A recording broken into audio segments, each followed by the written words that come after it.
For more, let's bring in Republican GOP Congressman from the great state of Tennessee, Tim Burchett. He serves in the House DOJ subcommittee and also on the Foreign Affairs Committee as well. Great to have you with us, my friend, as always. I just would be remiss if I didn't get your perspective on what's happening with Kilmar Abrego Garcia. There's been this argument made by some of your colleagues on Capitol Hill, Congressman, who say, listen, this was about the rule of law. He shouldn't have been deported to begin with. He has many rights that were violated. And then there are others, quite frankly, who say, listen, the guy shouldn't have been here to begin with. He is known to have been affiliated with gangs, possible human trafficker. And there have been two judges who've said that, you know, he should hit the bricks. What do you make of what's happening so far? Well, some of my Democrat colleagues, I would wonder what they think if somebody broke into their home. Would they get to stay in their home and live that life of luxury and enjoying themselves in front of their television, watching Fox News and eating out of their refrigerator until they were went through the system? No, heck no. This guy trafficked humans. He was caught in Tennessee, and I think the bigger question is the fact that what happened to those Tennessee state troopers when they called the FBI and the FBI told them to release this guy? Now, I was in the state legislature for 16 years. I've lived here my whole life. The Tennessee state troopers are clean as a houndstooth, man. They are the best of the best, and they are really an elite group of people, many veterans, patriotic men and women. I know most of them, actually. And I cannot imagine the morale deflation that occurred when they were told by the FBI to, in fact, release this guy under the Biden administration. That's got to come out. But, you know, everybody said they wanted justice for this guy. And now they're going, whoa, wait a minute. We don't want that justice. You know, they wanted him released. I just hope I haven't been able to figure out who the judge is in Nashville yet. I hope it's a good one. I hope it's somebody that is truly about the rule of law. Yeah, if it's about the rule of law, we all know where he will likely end up. Speaking of ending up, it's been interesting to watch, Congressman, the battle, if you want to call it that, over the big, beautiful bill and where we might end up here in Washington. I want to share a little sound. This is Hakeem Jeffries sort of trying to build off of what Elon Musk has been complaining about, this idea that the big, beautiful bill is loaded with pork and worse. Here's Jeffries. Get your reaction on the other side.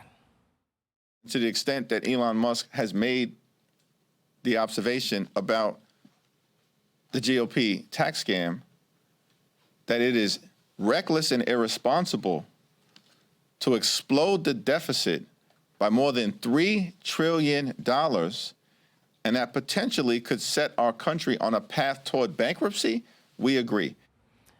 Amazing. The Democrats talking about fiscal responsibility on Capitol Hill, not spend, spend, spend.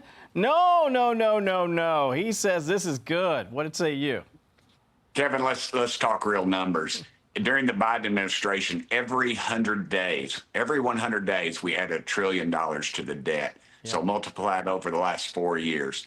In the next 10 years, they're claiming it will add $3 trillion by their numbers. If nothing economic happens, there won't be an economic boom or anything. So you're seeing an incredible decrease in the rate of growth. That is a fact. And he just said it right then. You do the math and it checks out. But what they don't take into consideration is the incredible growth that President Trump has made to be forced to be put in this bill, the deregulation of our energy industry, the nuclear capabilities that we'll have with these small modular reactors, getting out from under the fake energy of solar and windmills, and just on down the line, and the deregulation in several other industries that you'll see. Granted, I think we're spending way too much money. We're still spending twice as much as China does on our military.